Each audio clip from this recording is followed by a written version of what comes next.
Alright, so first things first, what you're gonna want to do is you got these trim panels here on the sides. You'll see some videos that'll tell you that you need a like a trim panel kit to remove these. Honestly, you can just use your key to kind of pry them up if you know what you're doing. I kind of went from like right here and kind of pushed it out a little bit initially, but you can also kind of just wedge the corner in, like right in between the panel here. See if I can get it without like destroying the trim.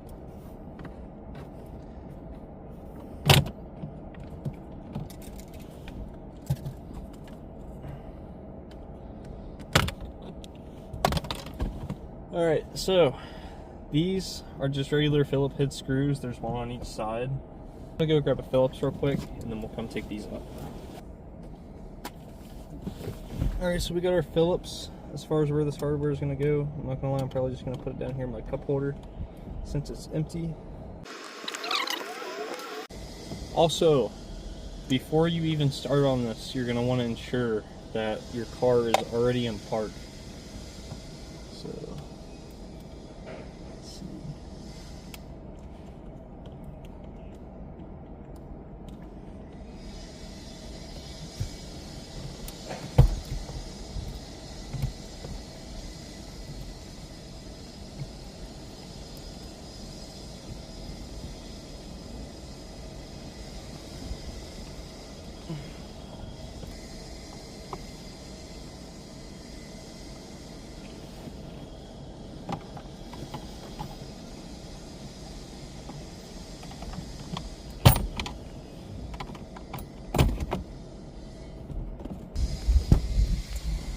oh, it sounds like it's gonna storm, so I might have to hurry up with this.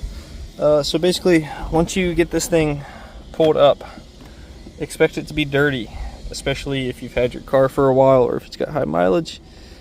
There's obviously gonna be like a lot of hair and crap down in here, but anything hooked up to this console, like you'll notice on the sides here, there are plugs and such. These plugs you just want to detach. They're nothing crazy, they're just like regular like plugins, so you don't have to worry about like splicing anything back together or anything. They just clip out. You just gotta kind of remember where they went.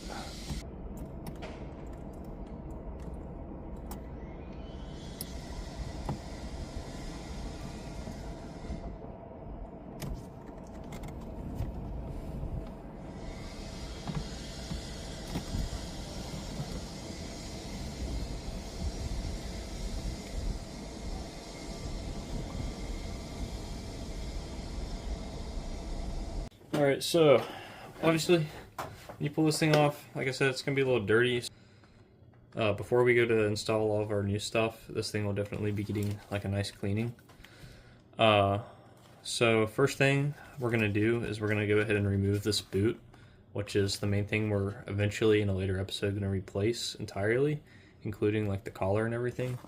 What we're going to do is we're just going to, take this out and set it aside for, potential use later. So I'm going to go ahead. It's just these, it's literally just staples. Let's see if it will focus in. It's just these staples here holding it in. So what I'm going to do is I'm just going to take a flathead screwdriver and pry these out, and should be pretty easy. You do want to keep those staples, mainly because when you go to put the new one on, you're going to need them to put, to re-secure it. So I'm going to go ahead and start taking these out.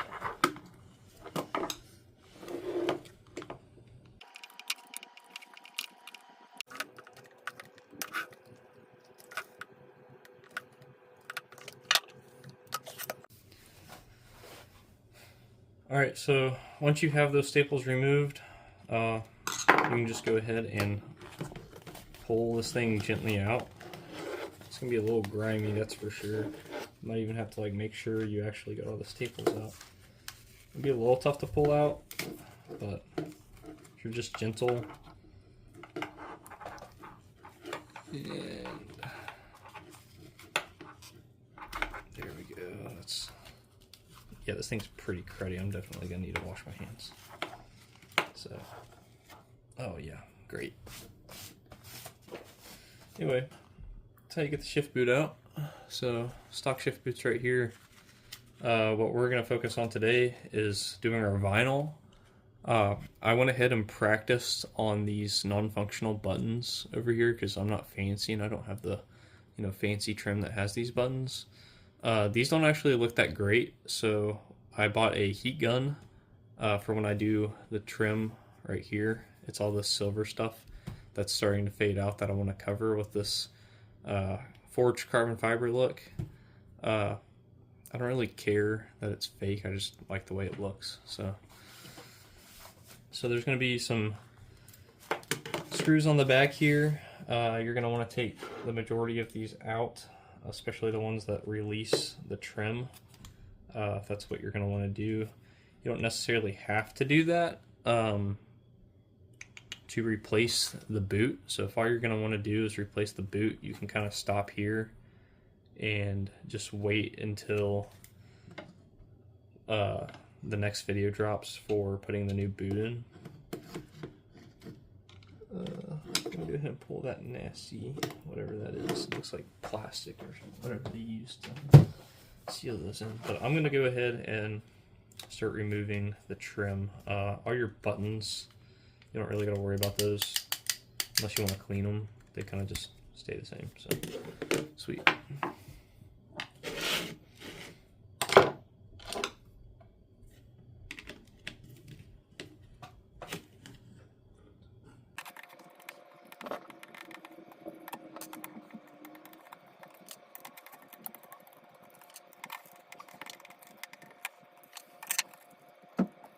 Okay, so something I just realized is what you're doing basically is this is like its own panel right here along with like this one. So like both like sets of buttons are like their own panels. So when you unscrew these screws, those are going to come out. But I mean, like I said, it's not really going to hurt anything. It's pretty easy just to screw it back. So we're going to continue on.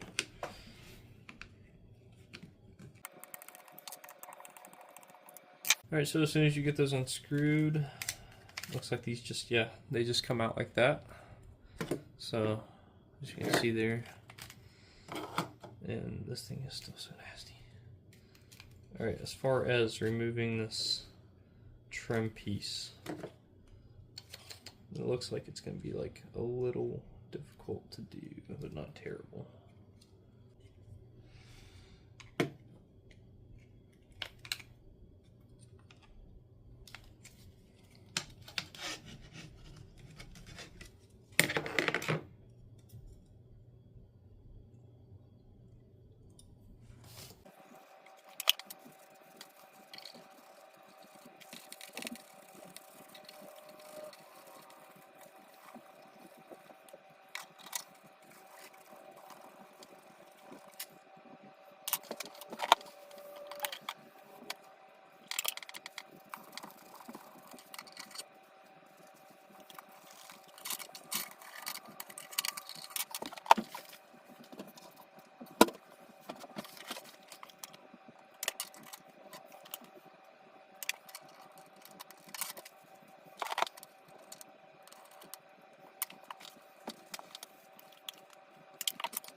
So one thing to keep in mind is you're not going to be putting vinyl all over this. Obviously there's some of this, like this section right here, that's going to sit underneath of a lot of this. It's not going to be seen. So the only parts that you really want to put vinyl on are along here, and then what you'll do after is cut the excess off. You can find vinyl kits on Amazon for pretty cheap. The one I'm about to use, I think I only paid like $15 or $18 for, came with a decent amount, and it gives you the tools you need with it. The heat gun wasn't included, but I do highly recommend a heat gun for awkward shapes like this. That might still need cleaned a bit more, because you're not really going to be able to maneuver your vinyl very well onto it without a heat gun, if that makes sense. Like it won't conform to the shape without a heat gun as well as it would without one. It just makes life a lot easier from what I've seen on other YouTube videos. This is my first time doing vinyl, by the way. So what I've seen a lot of people do, you'll go ahead and you'll get basically the amount you're going to need as far as like parameter, like enough to cover it, and maybe a little excess just for like some leeway. And you'll go ahead and cut that out to the best of your ability. I know I'm doing this on a table right now, but I honestly don't care that much.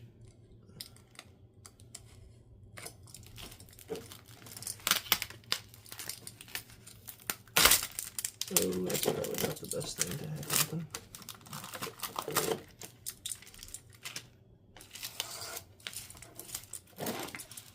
To lay this as even as possible over this piece.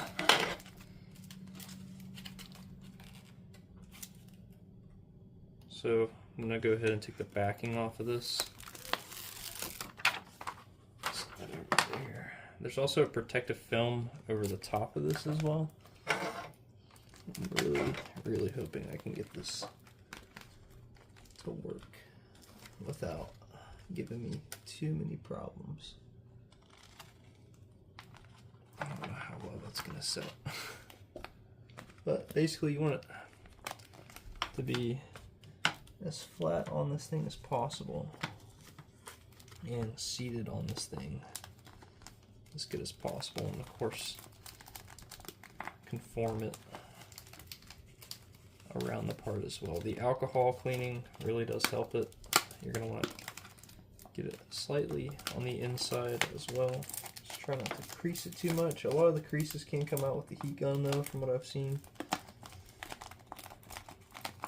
You're going to really want to try to work it as best as you can. And here in a second I'm going to get the heat gun out. That'll honestly probably make this a lot easier to deal with. So I'm going to go ahead and do that. Hopefully not burn everything to smithereens in the process of doing that.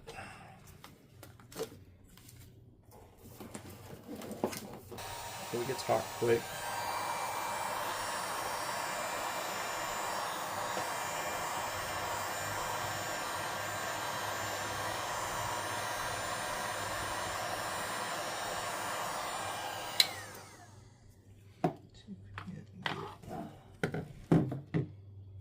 Uh-oh. Thing's already smoking. That's not good.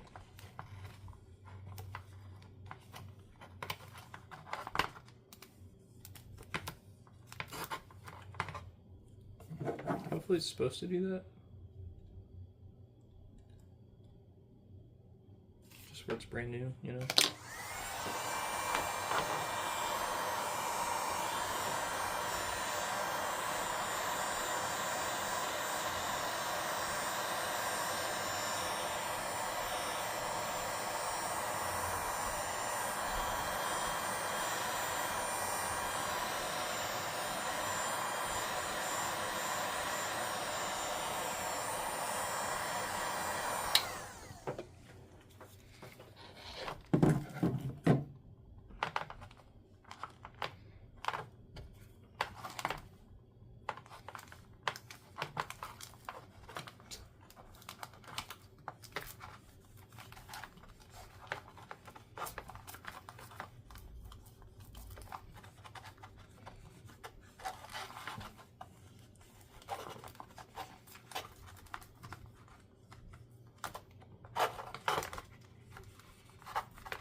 So I really should have peeled this protective film off before I started using the heat gun, but at the end it turned out good enough anyway. Definitely a rookie here at doing this, so maybe watch some other videos on how to like properly apply vinyl, but this will give you kind of an idea of what you need to do.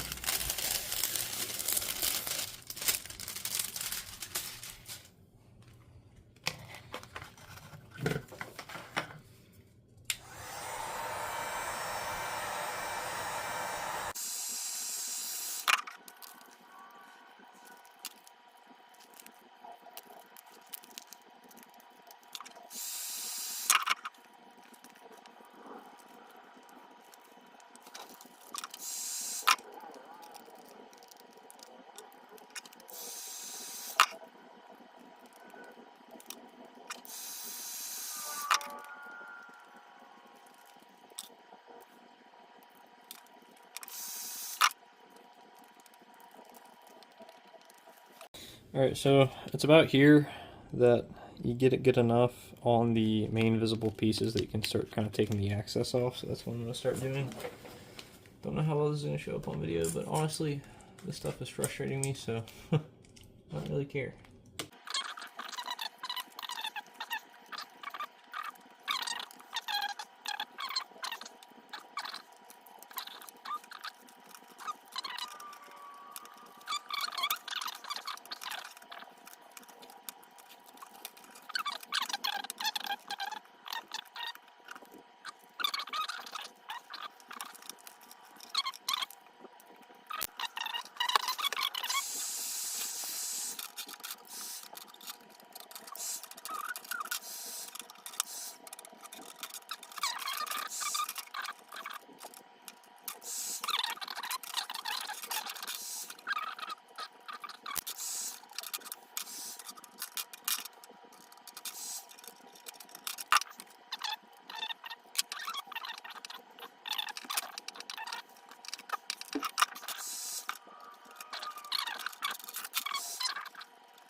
I think I'm ready to drop it back down in this after I give this a nice cleaning out. Looks pretty nasty in here, so we'll try to do that real quick. Get nice and cleaned out, and then we'll drop it back down in there. Ew, that is something lucky nasty right there, actually. Looks like maybe even old pop. Ugh.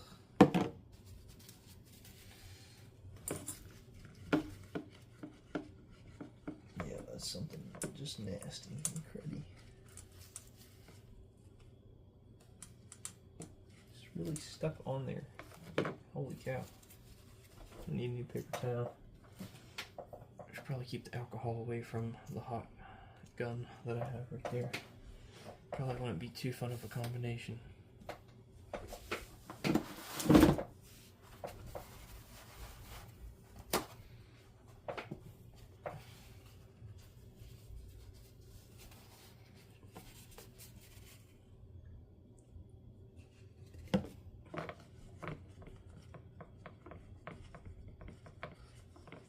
Okay, they cleaned right up for the most part. Alright, get a Q-tip, get in here, clean this stuff out real good.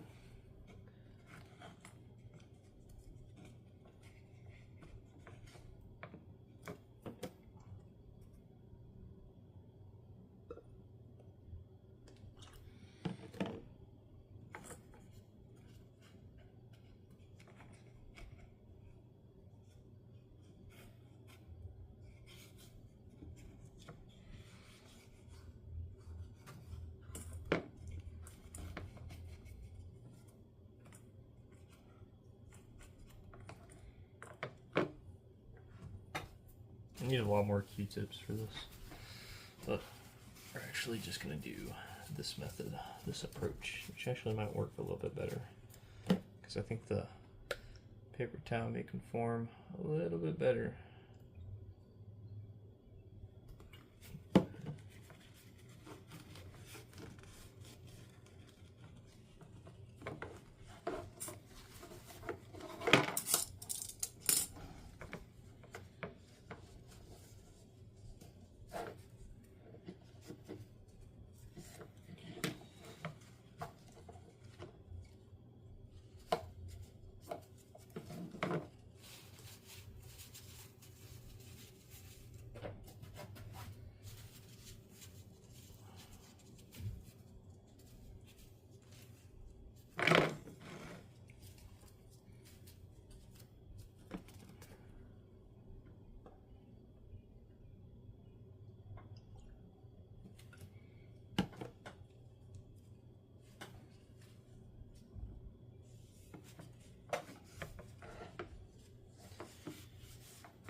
All right, I think that fits pretty well.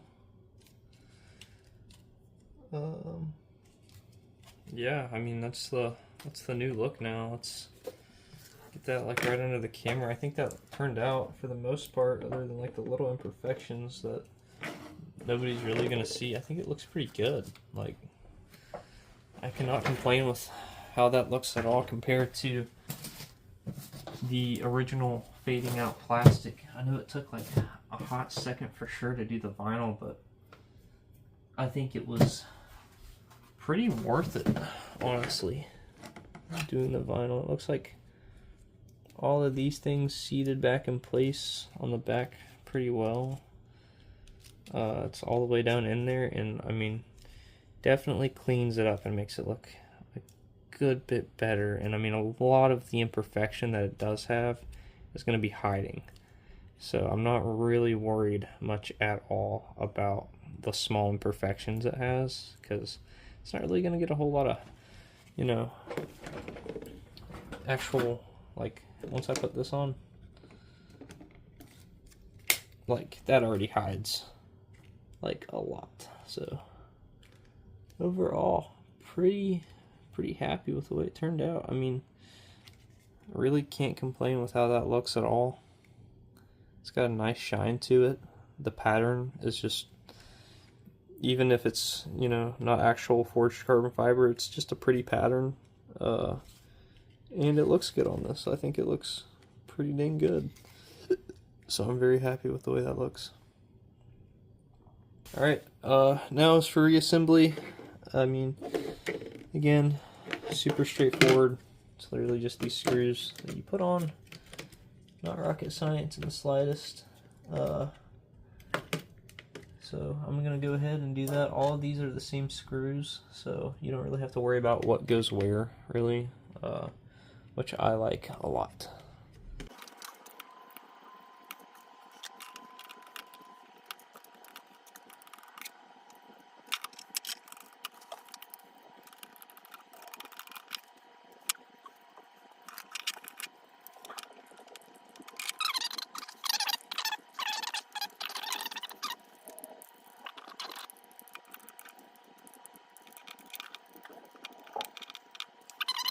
About how that looks at all compared to how it was looking before. I think that looks a lot better. There's a little bit an imperfection here, but like I said, can't really tell. Alright, so for the reinstall on this, it's going to be the exact same thing as uninstalling it, just backwards. So I mean, that should be pretty straightforward.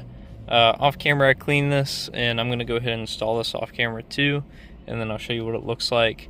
You'll notice that when I put it back on, I won't have the new shift boot installed yet. I'm still waiting for that to come in. That'll probably be video I release next week of me installing that. So if you want to stay around for that, please do. That'll show you basically how to install the new shift boot along with a new shift collar. So yeah. Alright, so after having it completely installed with my new shift knob, this is what it looks like. Looks pretty good. I mean, I can't complain. Definitely better, again, than what it looked like originally.